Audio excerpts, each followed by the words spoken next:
this video, you will learn 3 economic events that happened in May and know more about 3 companies in our eToro portfolio. Let's start now. First, let's talk about the debt ceiling issue that we have in the US. In May, the White House and Republicans are at an impasse over debt limit. A failure to raise the debt limit would result in a federal debt default, and this could result in millions of jobs lost and a big hit to GDP. You have 2 camps. Republicans are concerned about the increasing national debt, which has grown from less than $1 trillion in the 1980s to more than $30 trillion today. On the other hand, you have the White House that has remained steadfast that it is Congress's responsibility to raise the debt ceiling without conditions, as was done 3 times under the Trump administration. It's not the first time this situation occurs. Every couple of years, this debate comes, and the debt ceiling is lifted.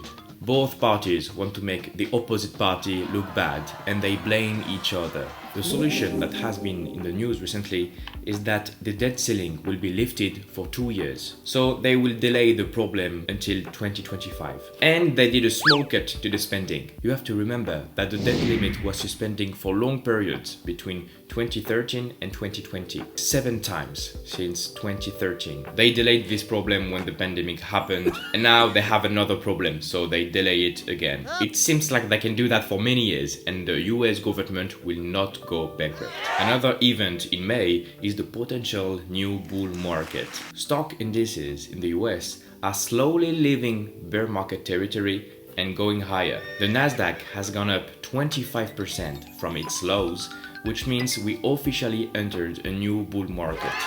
The S&P 500 has almost reached this 20% level and keeps moving higher. Despite all these higher prices, the sentiment is bad. Nobody believes that this rally will continue. With high interest rates, people believe that the economy will collapse and the market crash will continue. So what could lead the next bull market? That's what everybody is wondering. And we might have found the answer. Tech stocks. Most of the gains in the S&P 500 are due to the surge in price from tech stocks. There is a huge hype of AI and people are buying AI companies, betting that the future will all be shiny and without any problem. The more companies talk about AI in their earnings call, the more bullish it is for the company. And businesses have understood this, so they talk about AI a lot more now. References to AI and related terms during calls with investors are already up 77% from a year earlier. Even the small companies start talking about AI, but the big picture is that the big companies are investing massively in AI and they love to talk about it. The best example of this AI hype is Nvidia. In their latest report, the stock skyrocketed by 25% when they crushed earnings estimates and improved their guidance, which got the stock price to an all-time high.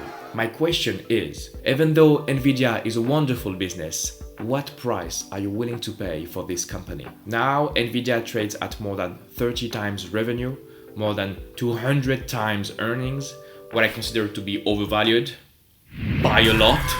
In this situation, good luck to Nvidia shareholders. There is a great chance that the stock goes down from here, as we've seen in the past where similar businesses were overvalued, such as Cisco or Intel in 2000. However, there is a tiny fraction of businesses that can grow so much so that the stock is not dead money for decades. Amazon is an example, trading at 30 times revenue in 2000, but they have grown their revenue so fast that the stock went up a lot since then. So be sure that with this uncertainty, I will not touch Nvidia stock, and I will stay away from all this AI hype.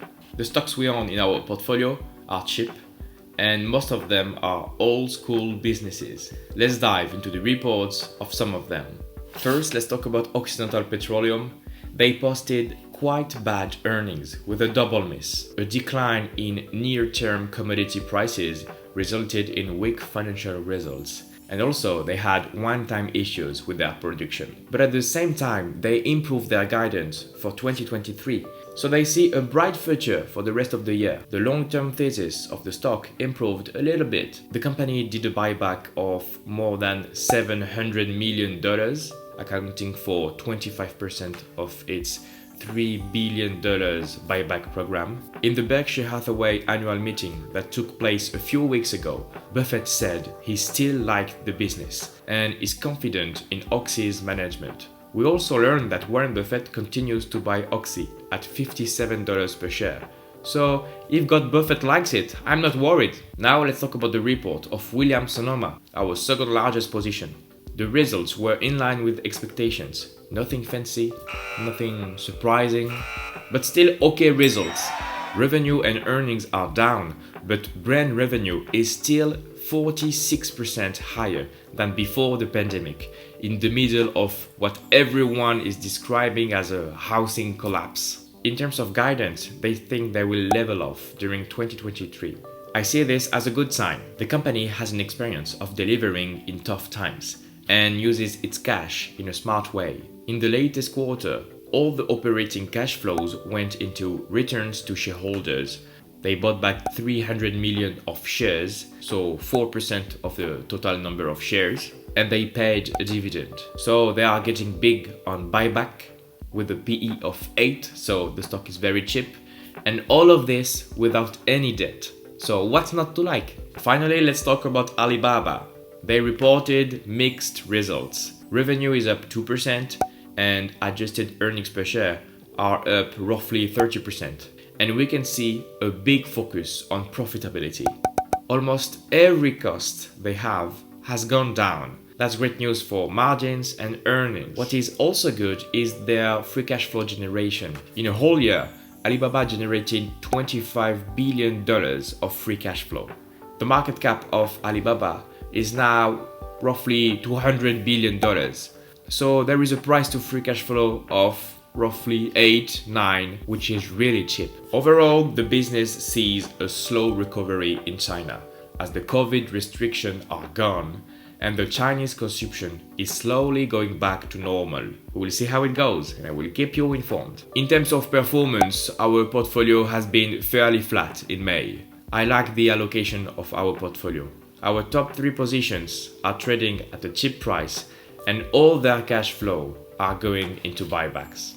I like being in this position. More people have joined the ship. We went from 5 copiers to 9 copiers this month. The number of people following our eToro account went from 58 to 71. And the number of subscribers on our YouTube channel went from 32 to 57. So welcome everybody, welcome to the ship. If you like this kind of content, please consider subscribing, it will help me a lot. And if you like to copy our portfolio on eToro, please check out the description below and click on the link. And that's it for this month. I wish you a good day, bye bye.